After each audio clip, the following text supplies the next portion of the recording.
हर नागर साई गोपाला,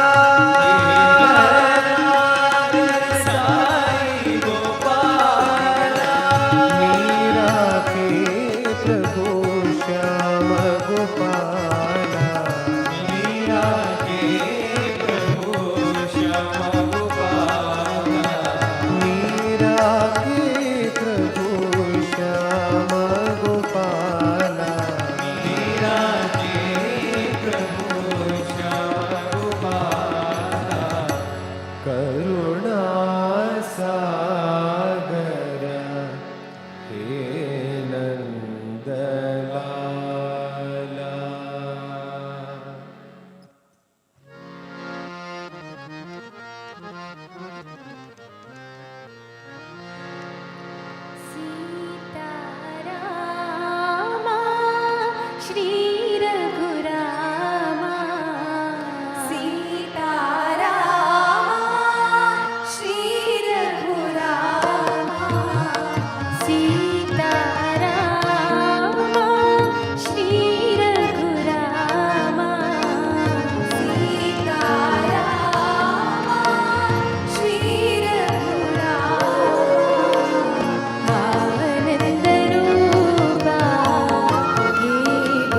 साईं बाबा।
प्रेम स्वरूपिणी जननी मां, प्रेम स्वरूपिणी प्रेम स्वरूपिणी जननी मां, प्रेम स्वरूपिणी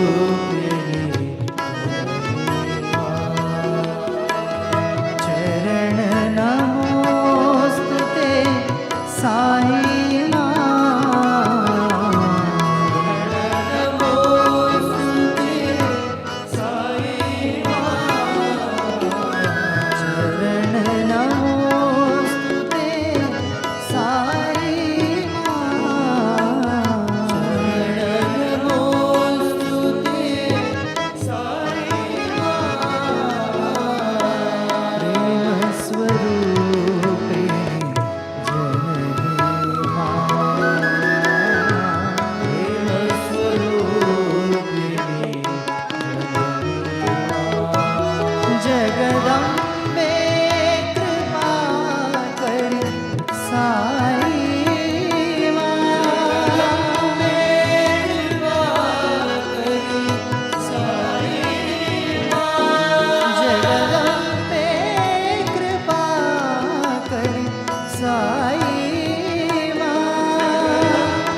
हरे माधवा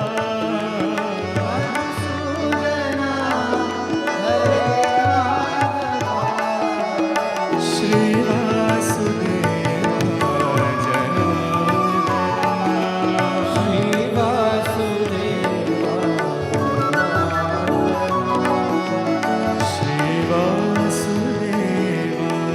जनार्दना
हिरण्मयेन पात्रेण सत्यस्यापिहितं मुखं तत्त्वं पूषन्न पावृणो सत्यधर्माय दृष्टये. To that primordial source of all light and brilliance, that which may at times evade our perception as if covered by a sheath, we pray that it may reveal itself in all its splendor and thereby enlighten us. Offering our prayerful salutations at the feet of Sadguru Sri Madhusudan Sai. Respected elders, brothers and sisters, Sai Ram, we take this opportunity to wish everyone a very happy Sankranti, Pongal, Bihu and Lori.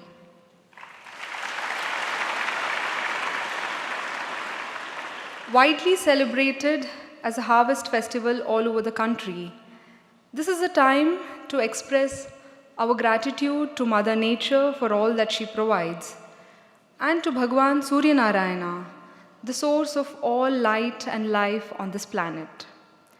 As Sadguru reminded us last evening, this marks the auspicious beginning of Uttarayana, or the transition of the sun into the northern hemisphere. In a spiritual context, it symbolizes Sankramana, or the ascendance of man from human to divine.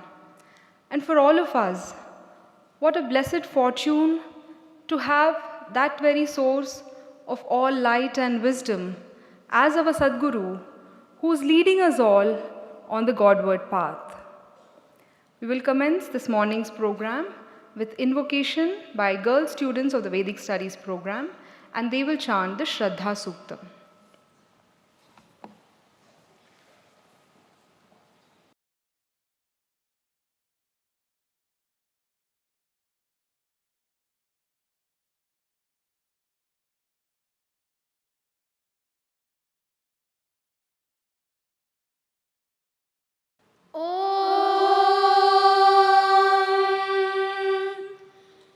Shri गुरुभ्यो नमः हरिः ॐ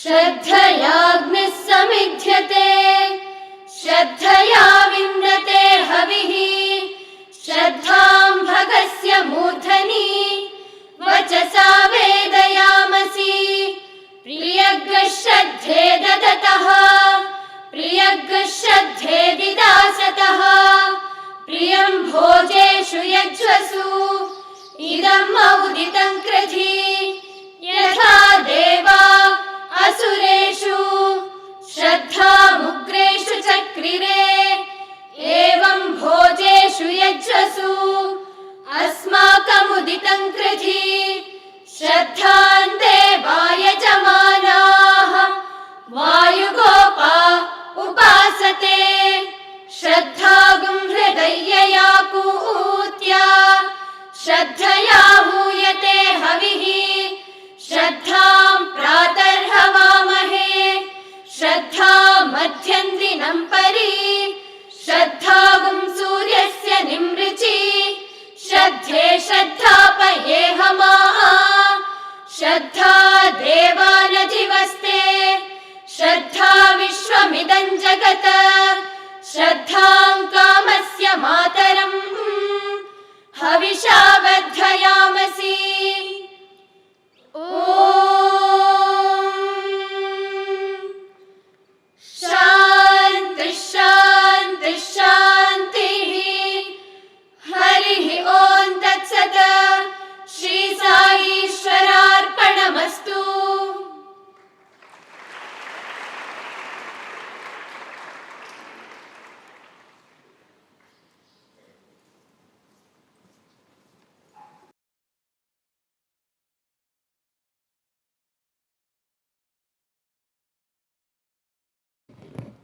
May we invite Dr. C. Srinivas, who is leading the global chain of Sai Sanjeevani hospitals, to address us this morning.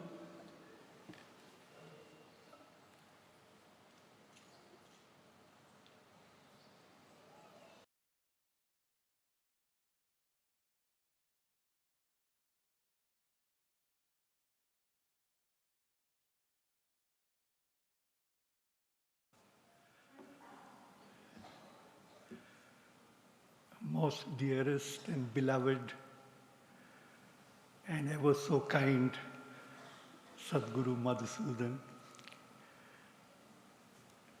sisters and brothers gathered from so many parts of the world, faculties of teachers and staff from so many institutions, and importantly, students that we see come from all the campuses and all the institutions of revered Swami.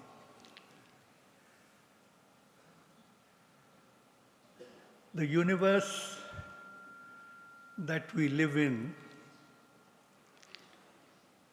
is as magnificent as it is mysterious and mystical. We often look up in wonder as to what this magnificent entity is that we call the universe.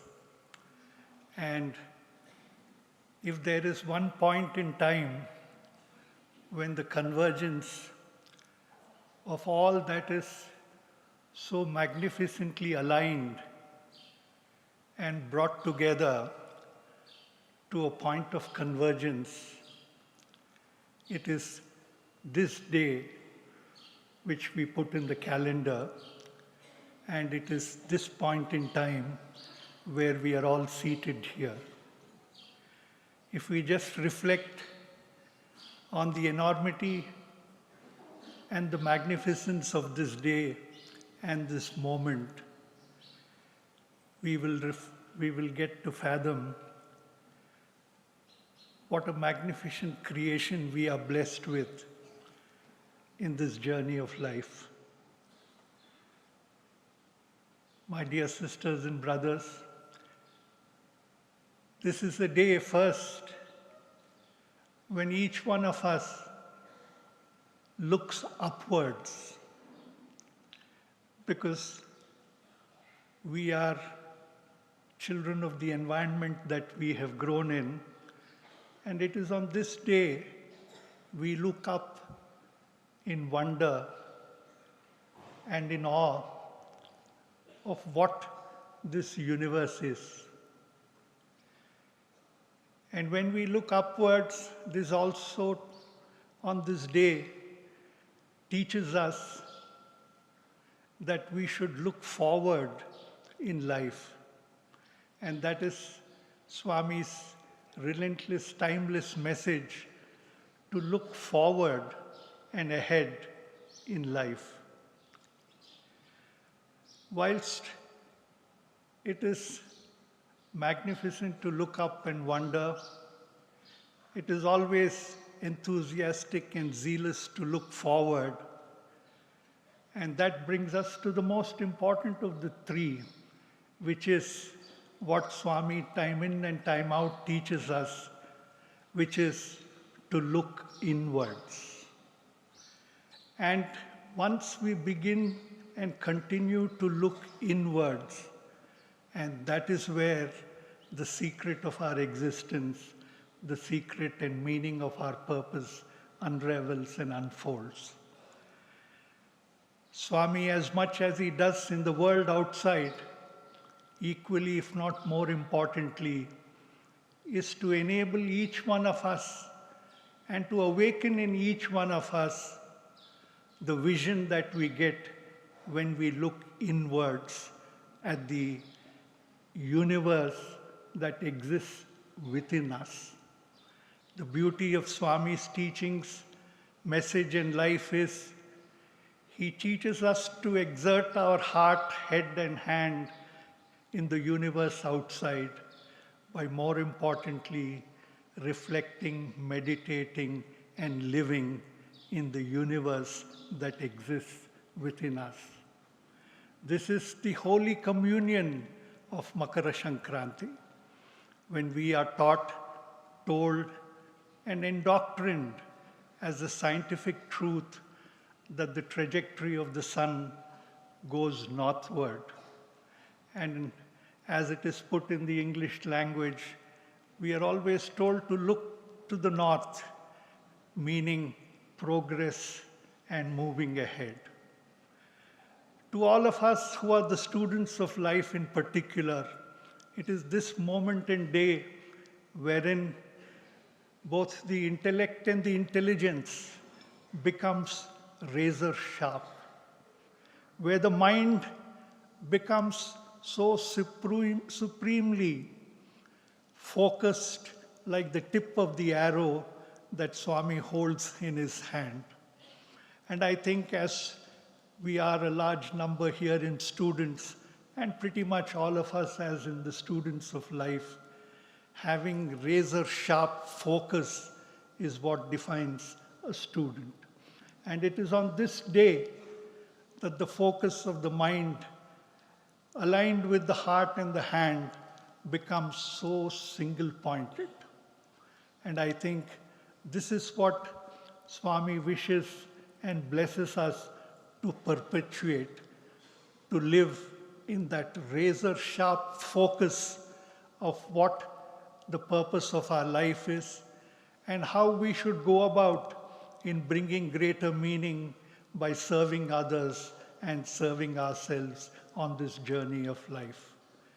May I greet each and every one of you to be continually blessed with that focus and enablement to live in that zone of focus, of love, of convergence of heart, head, and hand in the service of humanity. This is the message of the holy Makara Sankranti, which Swami gives us, and to me in particular, that it is the most spiritual and the most munificent of days is the truth of this day. And as the distinguished lady just said, that we are so blessed to be here because the alignment of everything, of all the truth, goodness, and beauty converges onto this day, into this moment, and into this hall of blessedness where we all sit. God bless each and every one of you on this day and hereafter. Sai Ram.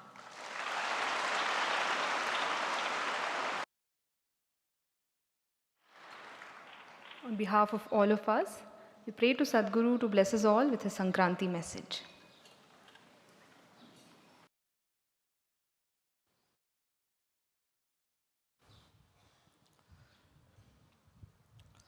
Asato ma sadgamaya, tamaso ma jyotirgamaya, mrityor ma amrutam gamaya. Life is a journey. The moment we are born, we are on a journey. Every day we progress a little more towards our destination. And in this journey, this ancient prayer from the Upanishads is our guiding light. What kind of journey is it? Where are we journeying to? What is the destination of this journey?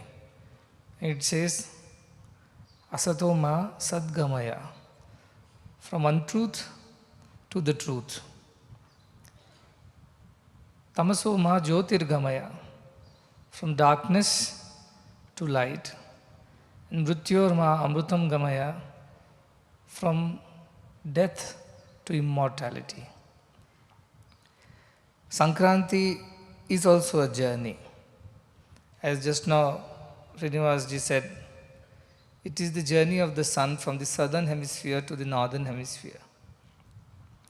It's an appearance. Sun doesn't move anywhere. It's the appearance of sun moving from the southward direction to the northward direction. South in the sense anything that is lower from anything that is higher. Asat, untruth is lower. Sat, truth is higher. Tamas, darkness is lower. Jyoti, brightness is higher. The idea of limitedness and death is lower. The idea of immortality and infinity is higher. When we are born, we are told, you are so and so, you are the son of so and so, grandson of so and so. And even before nowadays we are born, we are already told what we are going to become when we grow up. It's decided. And this is told to us over and over and over again. If you ask a little baby and see how the baby converses, you will realize that it does not have any individual identity. For example, that baby's name is, let us say, Ram. How does it talk? It says, Ram needs to eat this, Ram needs to go there, Ram needs to sleep, Ram needs to play. It refers itself as in third person because it does not still identify itself with that name and form that has been superimposed upon its true existence as divinity. It's still free from those encumbrances of identities which are in a way inflicted upon that pure Jivatma by the society. But over a period of time it learns that it has to refer itself in first person. I am Ram, and Ram is so and so, son of so and so, grandson of so and so, studies in such and such class, and it goes on from there.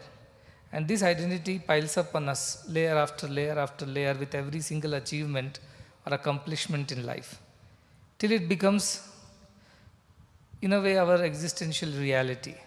Now we cannot differentiate ourselves from this name and the identity that has been given to us. So all our lives we identify ourselves with this name, with the relations, with the things that we do, and all the accomplishments that we have.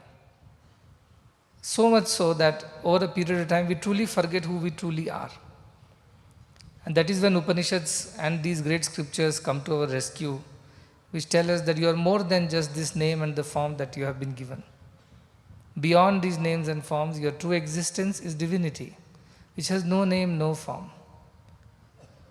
For example, when the electricity passes through these bulbs, it becomes light. When it passes through the mic system, it becomes sound. When it passes through the fan, it becomes air. Likewise, the same electricity, when it goes into all these various electrical gadgets, equipments, it functions in different ways according to that equipment or a gadget. Same way, the divinity that exists in all things, when it passes through a particular body or mind, it identifies itself with that particular body and mind. And that is how we see the differences in the world. But in between all this clutter of differences, our Upanishads call us as one. Ekam evam advitiyam. There is only one, there are no two. This idea of otherness does not exist in our Upanishads. It says there is only one, there are no two. Then why do we see ourselves as different? Because we see the outer things. What he said, outward vision we have. We do not have the inward vision. We do not see within to know that we are just one and the same. And that is the reason why there is so much of conflict and so much of strife and so much of differences and divisions in the world today, basis which we all fight and we all war. But once we turn our gaze inwards and I try to identify that we are born of the same divinity and the same electricity, the divine current flows within all of us, which makes us see, hear, taste, smell, touch, and do whatever we are doing. Everything we experience because of that divine force that exists within us. Suddenly our vision expands. From asat to sat, journey happens. From this darkness of ignorance where we don't understand things clearly, a clarity emerges of Jyoti, of the brightness that we are all one. And from this idea that we are this body which will die eventually at some point in time, and that is the end of our existence, to this idea that we are immortal divinity which has no beginning, no middle, no end. It is one continuous existence. That idea dawns upon us and suddenly we become fearless. Suddenly we become selfless. Because there is no need to hide or hoard anything, for all is us. And there is no need to fear anything, for there is no end to us. This redeeming and liberating idea of our scriptures is the only hope for the present mankind, which is otherwise suffering innumerable sicknesses for both of body and mind because of wrong identification. And that is the idea of our Upanishads. When we celebrate these festivals like Sankranti, as it was mentioned, it's Sankramana, it is transition, it's transcendences, it's a journey. It is the journey not just of the sun moving from one hemisphere to the other, bringing change of seasons and harvest festival and all the meeting and greeting of our relatives and friends and celebrating it in so many ways. That's only the external expression of what's going on. But the true, real, internal intention of these festivals is to remind us of this greater truth of who we truly are. So when we celebrate a festival in India, and we do not just celebrate on the outside by letting go of the old clothes and wearing new clothes and harvesting and cooking rice and khichdi in some places or in sweet pongal in some other places, and then distribute it to our friends and have fun, fly kites and have bull races and all kinds of things. That's only an external expression of the idea that we are all divine, we are all one, and let us celebrate this idea that we are all one. That is why we celebrate that way. But the internal idea from the day one has always been to identify ourselves with the divinity that we are, not with the body that is different for each one of us, not with the mind, which again is different for each one of us, but with the Atman, the self, the consciousness, the force, the unifying force of divinity which is one and the same within all. This is the message of our scriptures, our saints, our religion, our philosophy and our festivals. So when we are meeting in Sankranti, while you see all the differences, I see the oneness of one divinity existing through all of you.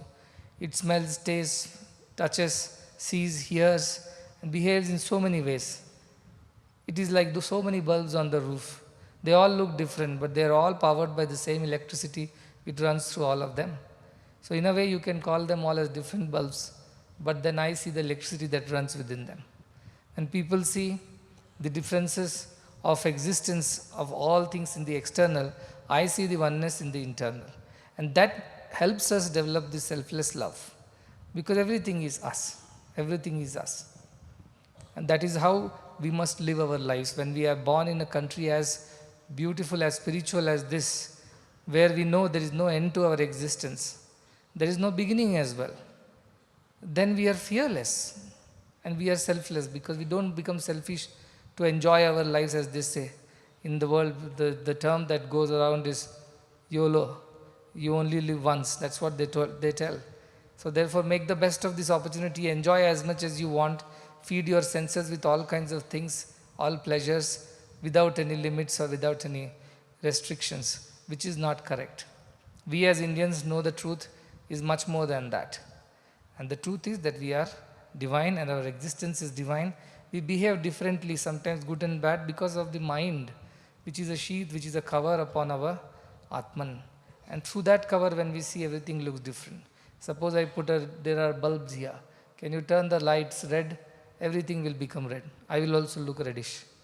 If you turn all the things yellow, everything will become yellow. So there is something that converts that pure white light into all these colors. That is like mind. When it passes through the colored idea of hatred, it hates everybody in the world. When it passes through the idea of compassion, it has compassion for all. When it passes through the idea of selfishness, it feels selfish all the time. So it is the way of the mind. And mind is nothing but collection of our thoughts, emotions, our habits, instincts that we have developed over many, many lifetimes, not just this lifetime. Because of our associations, because of our sangha. And that is the reason why we behave differently with each other, even though we are originally one and the same. This you have heard any number of times from me. We have done a lot of Paravidya. Everybody knows about it. But the idea is to practice this. Practicing the idea of oneness when you see differences. That is when your Sankranti happens. That is when this real transition, this journey happens. Otherwise we are stuck where we are. My whole effort of this education system, which you are all a part of it is to help you understand this greater idea of our lives. And not just limit ourselves to learning a few subjects, getting a degree, and then getting an opportunity to work and earn, and then look after ourselves and our families. That is very limited way of thinking. The unlimited way of thinking is that everyone is ours. Why? Because everybody belongs to the same original source of divinity. It has manifested.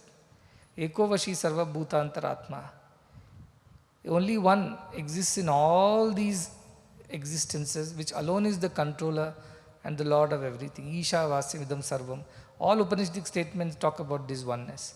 That is the beauty of our culture. It is not found in any other culture of the world. Maybe a few old civilizations thought like this.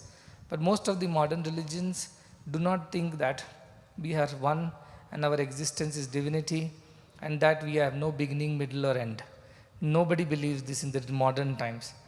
But this is the truth and the original truth, which our scriptures tell. So Sankranti is about putting efforts to journey from untruth to the truth. What is the untruth? That we are just born one day and we die one day. In the process, we live the life whatever way we live. And that's all is about our existence. That is total untruth. What is the truth? That beyond our body and mind, which comes and goes, our existence as Atman, as consciousness, as Brahman, is continuous. It's never ending.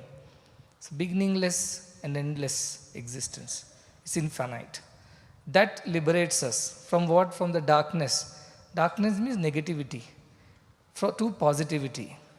What is negativity? Selfishness is negativity. I, mine, that is negativity. It liberates us from that to the idea of ours. Let everyone's welfare be looked after, not just mine. That is tamasoma jyotirgamaya. And what is mrityormamrutam gaya? This whole fear of death. What are the various fears that you have in your life?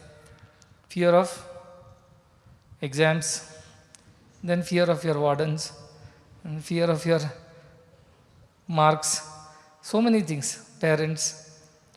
But biggest fear that we all actually have is the idea of death. Because once we die, nothing else remains. So we are always afraid of death. And we try to preserve ourselves, we try to protect ourselves because we are afraid of dying, because we think that is the end of our existence. And that fear goes away.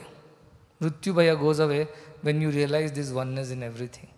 For them it is moving from one room to the other, there is no death. That's why these great saints were never afraid of dying. Once Alexander the Great, who had attacked even India in those times, he came and he was fighting wars continuously for months together. And he had conquered half the world by the time he reached India. And then there was this half-naked saint lying under a tree and snoring peacefully while Alexander and his troop was passing by. And looking at this man, Alexander was very surprised. He said, how can somebody sleep so peacefully?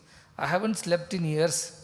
Always afraid whether somebody is attacking. A little noise and he will wake up out of fear that somebody is going to attack him.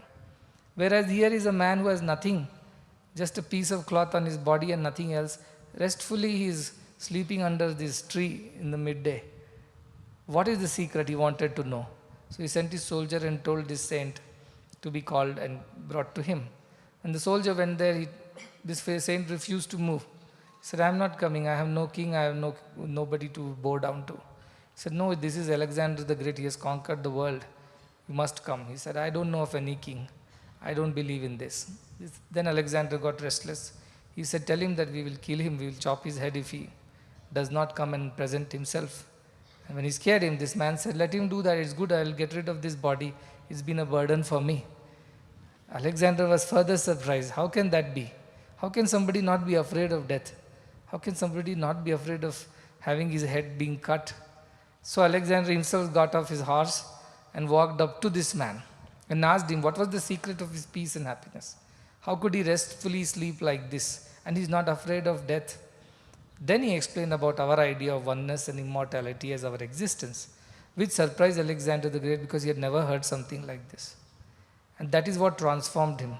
That's when he decided to return to Greece and not go on conquering further. So it was Indian spirituality which actually stopped that madness of conquering the world in Alexander and gave him buddhi to turn back and go to his country. When he went to his country, before he died, he told his people, he was very sick from all these battles, and he told his people, when I die, make sure that my both the hands are outside the coffin when I am being taken around the city. Let people see that I am not taking anything with me, my both hands are empty. All that I have conquered and accumulated and amassed, for which sake I have shed so much blood and destroyed so many people and societies, finally it means nothing, I go empty-handed. This is what he tells his people. That's how his final, whatever the journey happens. And that is the lesson, because India alone has the answers to all the conflicts in the world. Indian spirituality alone is the solution to all the problems in the world. Indian philosophy alone is the refuge for the entire world. And this philosophy is that of oneness.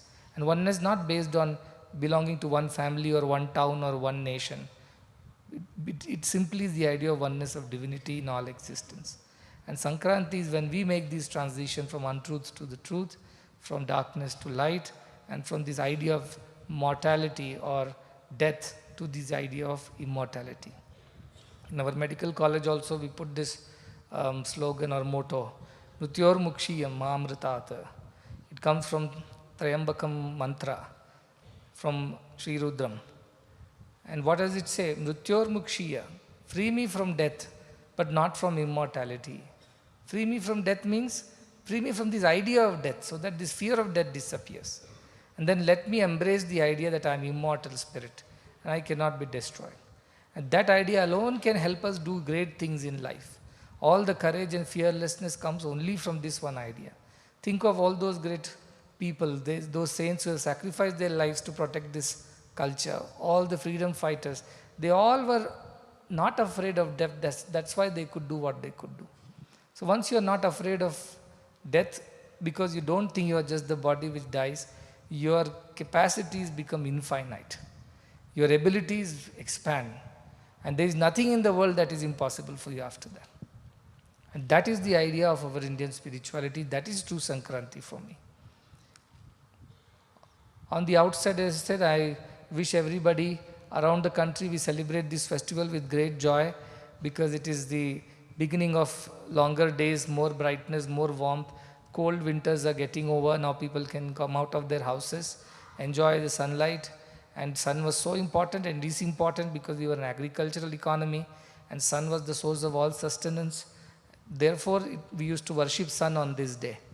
And while we worship, we also harvested the new harvest that comes, and we would cook and offer it to God first. Again, there is a great lesson. Who gave us all of this? As Ile Nimmadana, Bele Nimmadana. Everything is yours. What food we grow is because of your grace.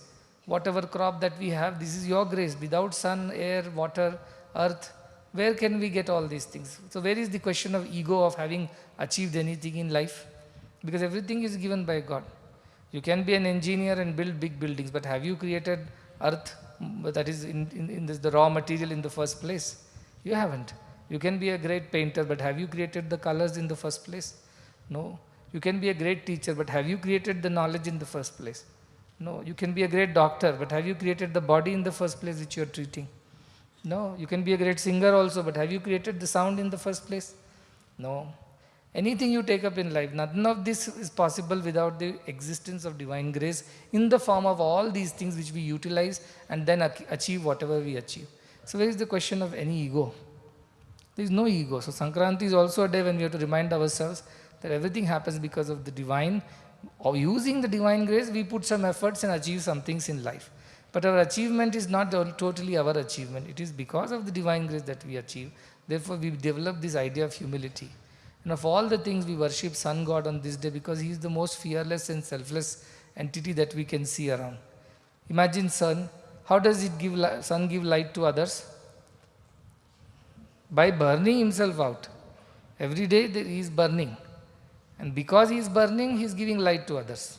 If he decides, what if I burn and then I will get over one day? I don't want to burn anymore. Then what will happen to this universe? What will happen to our existence? The whole universe, or whatever, our earth will be plunged into darkness. We won't be able to live. No food will grow. There will be cold winters all the time. We will freeze to death. But the sun there continues to burn. While he burns, not just this, while on one half of the day we see him burning on our side, the second half he burns on the other side of the earth. But never for a moment for these many years sun has stopped burning. That is the idea of sacrifice. Tyage nahi ki amritatva manashuhu. How do I attain immortality? When I sacrifice for others' sake. And that is the idea of again worshipping Sun God on this day, because he is the perfect example of the idea of immortality, which is come from the idea of the truth, that by burning or by diminishing physically, we don't truly vanish. We remain as immortal spirit. So that idea of sun also is something that you should daily worship. I always say, I think you do Surya Namaskar, but it's not just a physical exercise to strengthen your limbs or oxygenate your organs.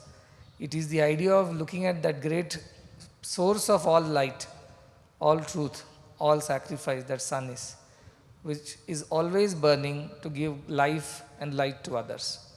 Somebody has to do that for the world. Somebody has to do this for the world. Otherwise the world will never exist. And those who do this for others' sake, they become immortal. They alone are remembered even after centuries for this selfless sacrifice they made. So Sankranti again is a festival that reminds us of the selfless sacrifice that Sun God makes. And that is why he is God. He is God not because scriptures say so. He is God because what he does is godly. What he does is sacrificing and serving. This is what God does. Anybody who does that is God. Good is God, I say. G-O-O-D, good. G-O-D is God. So anybody who is doing good is God. And Sun is doing great good to the world. So he is God. And that is why we have to remind ourselves of how great is this idea of divinity. The one that exists in sun is also existing in us. But it is expressing there because of its selflessness. It is not expressing in us because of our selfishness. But the day we also throw away this sheath of selfishness, as our Dr. Lakshmi was chanting from Isha Upanishad, Tattvam Pushana Pavranu Satya Dharmaya Drishtaye. I practice Satya, I practice Dharma. So, O Lord, remove this cover from my heart. Let my selflessness, let my divinity express in its full splendor. Let it not be restricted, let it not be hidden because of my idea of selfishness and death and mortality and limitedness. Let that open, let this beauty and brilliance of my selfless existence as divinity shine forth in all its splendor and glory. That is the prayer. And whom does it pray to? Hiranmayena patrena satyasyapitam mukham. To the great glorious supreme divinity who is like Hiranmaya, who is like sun, golden. That is why when we look at sun, we think of God. So many reasons why we celebrate Sankranti. I am just trying to give a few. Because for other things, Ellu Bella Tindu, Ole Matadi, all that everybody will tell you.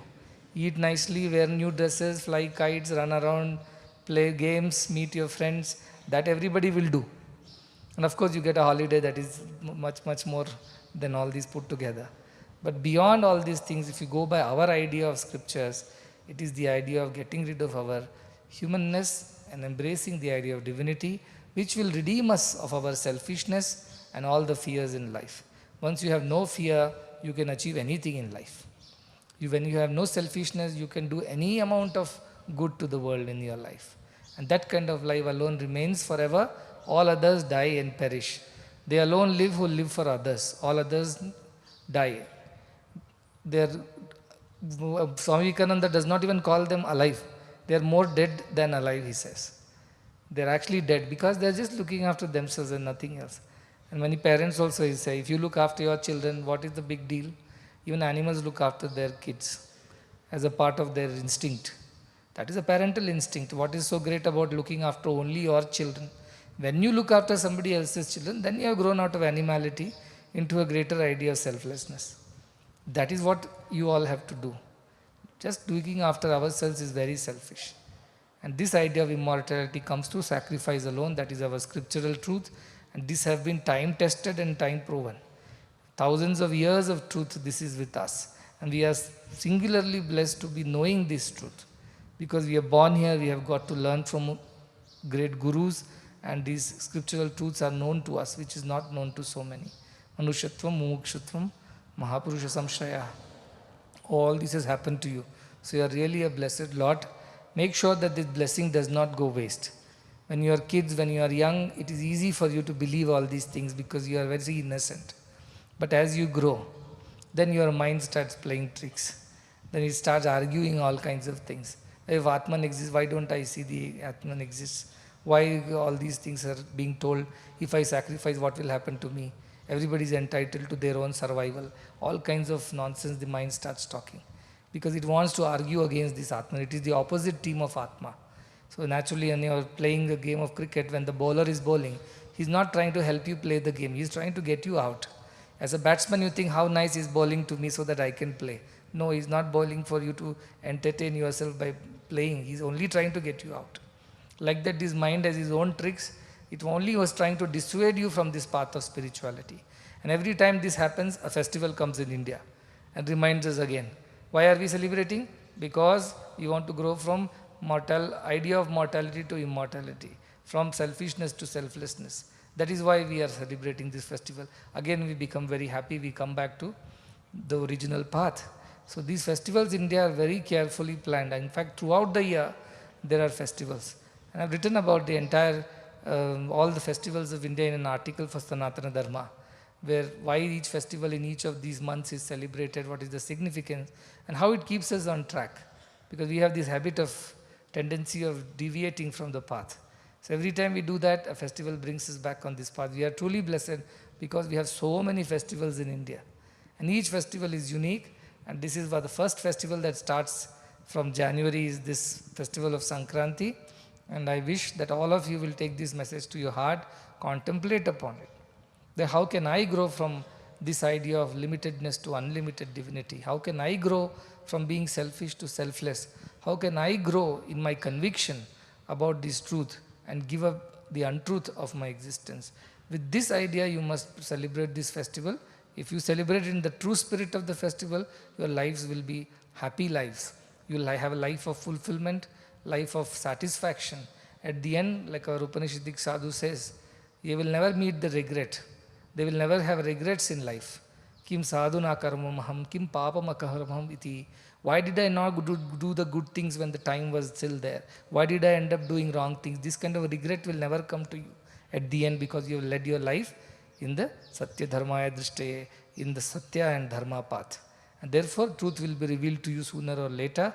May you all experience this truth of your existence as divinity. May you all be redeemed of all your pettiness, narrowness, selfishness. May you all be liberated into that expanse of ever widening, ever expanding love of divine. May you lead your life in such a way that it transforms and liberates many more through your example and work. This is the message of Sankranti. To all the devotees from around the world, I wish them all a very happy Sankranti. Lohri is in Punjab, Bihu in the Assam, Makara Sankranti, Makara Sankramana in Maharashtra, and Pedda Panduga in Telugu, they say. This is a big festival for Telugu people also. Of course, in Karnataka, Sankranti, Makara Sankranti. So to everybody, lot of blessings. Please remember this message. Just don't eat and forget everything after this session. Remember this and practice it all your life. Blessings.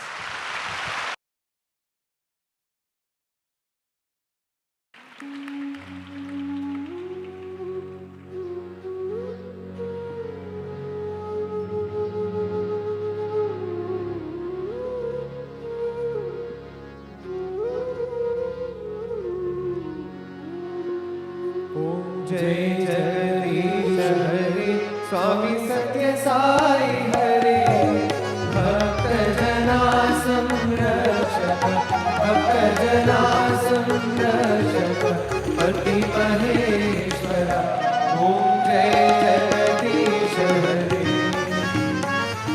Shashi वदना श्रीकरा सर्वा प्राणपते स्वामी सर्वा प्राणपते आश्रित कल्पलतीका आश्रित कल्पलतीका आकर्षान्नवा ओम जय जगदीश हरे माता पिता गुरुदैवं पर्यन्तयो नीवे स्वामी पर्यन्तयो नीवे नाद ब्रह्म जगन्नाथा नाद ब्रह्म जगन्नाथा नागेन्द्र शयन ओम जय जगदीश हरे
समस्त लोका सुखिनो भवन्तु।